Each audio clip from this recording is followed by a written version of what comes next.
नमस्कार दोस्तों, हमारे YouTube चैनल पर एक बार फिर आपका स्वागत है।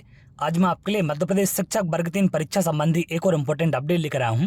आप लोग के कल से बहुत ज़्यादा कमेंट आ रहे हैं कि क्या सर वर्ग 3 भर्ती पर स्टे लग गया है, क्योंकि आपने अलग अलग सोर्स के माध्यम से सारी जानकारी देखी है। उसके बाद आप लोग लगातार कमेंट कर रहे हैं। चूँकि मैं थोड़ा घर से बाहर था, इसलिए सारी अपडेट आपको नहीं दे सका, लेकिन आज मैं आपको यहाँ पर कंप्लीट जानकारी देने वाला हूँ कि क्या मैटर था, केस किस चीज़ के संबंध में था और क्या चीज़ें वहाँ पर हुई हैं।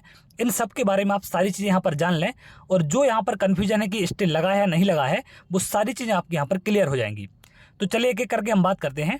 सबसे पहले आप यहाँ पर देख रहे हैं हाईकोर्ट ऑफ मध्य प्रदेश की ऑफिशियल वेबसाइट है।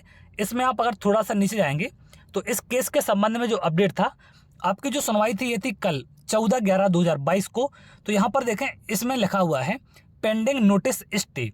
तो ये शब्द यहाँ पर जो स्टे लिखा हुआ है, इस चीज़ को लेकर आप लोग बहुत ज़्यादा भ्रमित हो गए हैं और बहुत ज़्यादा आप लोग के मन में डाउट है कि क्या सर भर्ती पर स्टे लगा है या नहीं लगा है। और यहाँ पर एक चीज़ और देखें आप, जो अगली डेट बताई गई है इस केस की सुनवाई की, वो है 2/1/2023। अगर यहाँ पर आप एक चीज़ सोचें कि अगर यहाँ पर स्टे आ जाता तो क्या आगे की सुनवाई इस पर क्यों की जाती और आखिर अगली डेट यहाँ पर क्यों दी जाती। तो हाई कोर्ट हो या सुप्रीम कोर्ट, ये भर्ती पर स्टे नहीं लगाते हैं। ये सिर्फ उसमें नॉर्मल जो भी डिसीजन रहता है उस डिसीजन के बारे में अपडेट करते हैं कि ये इस प्रकार से भर्ती आपकी होनी चाहिए। भर्ती पर स्टे लगाना ना लगाना, इससे इनका ज़्यादा ताल्लुक नहीं होता है। सिर्फ उन चीज़ के बारे में सारी चीज़ें क्लियर करने का काम हाई कोर्ट सुप्रीम कोर्ट करते हैं।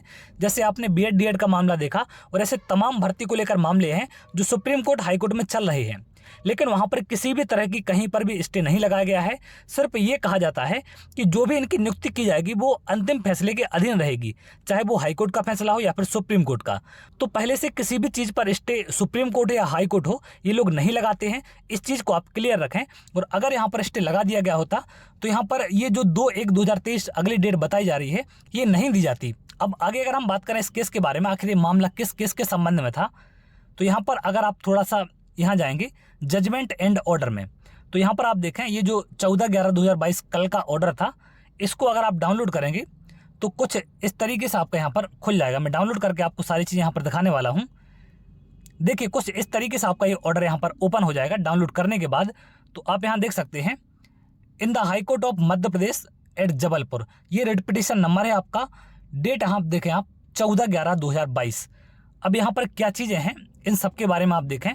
यहाँ पर लिखा हुआ है, it is submitted by counsel for petitioner that an advertisement was issued by respondent number 2 for appointment on the post of primary teachers, and according to the said advertisement the minimum age of candidate was 18 year age on 1/1/2021. The petitioner participated in the said recruitment process and has been declared successfully. Now the guidelines have been issued for the counseling of the candidate, and it is said guideline the minimum age has been fixed as 21 is. Thus the respondents have changed the rule of game in the midway. तो यहाँ पर ये कहा गया है कि जो ये पहले आपका नोटिफिकेशन जारी हुआ था उसमें जो एज रखी गई थी वो थी 1/1/2021 तक आपकी 18 वर्ष होनी चाहिए। लेकिन एग्जाम प्रोसेस में इन लोगों ने भाग लिया, उसके बाद एग्जाम को क्लियर भी किया, और गाइडलाइन में जो अब बताया गया है कि अब वर्तमान के हिसाब से जो काउंसलिंग होनी है आपकी, उसमें 21 साल इनके द्वारा कर दी गई है।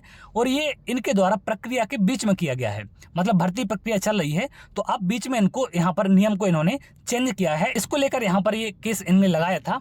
आगे इसमें अगर आप देखें क्या कहा गया है, accordingly learned counsel for the stay prays for and it granted 2 weeks time to file returns. It is submitted by counselling for the petitioner that the counselling is to be hold on 24/11/2022. तो यहाँ पर ये कहा गया है कि इनके द्वारा जो 2 सप्ताह का समय मांगा गया है, बाकी कोई रोक यहाँ पर नहीं लगाई गई है।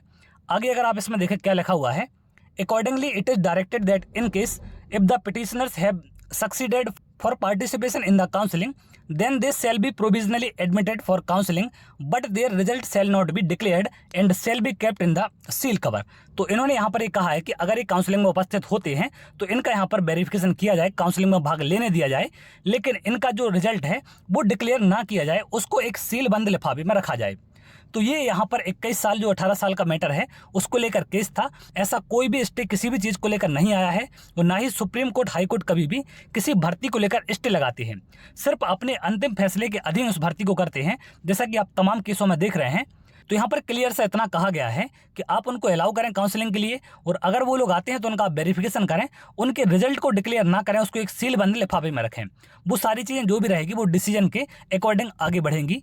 तो ये अपडेट यहाँ पर जो निकल कर सामने आई थी, जिसको लेकर आप लोग बहुत ज़्यादा कंफ्यूज थे, तो यहाँ पर उम्मीद करते हैं सारी चीज़ें आपकी क्लियर हो चुकी होंगी और किसी भी प्रकार की कोई भी दिक्कत नहीं है। आप लोग इस चीज़ को लेकर बिल्कुल भी परेशान ना हो। जो भी अपडेट निकल कर सामने आएगी वो आपसे जरूर शेयर करेंगे। तो अगर आप ऐसी जानकारी चाहते हैं तो हमारे चैनल के साथ जुड़ सकते हैं, जिससे और भी इंपॉर्टेंट अपडेट आपको मिल सके। तो चलिए, बहुत जल्द अगली वीडियो मिलेंगे, तब तक के लिए बहुत बहुत धन्यवाद।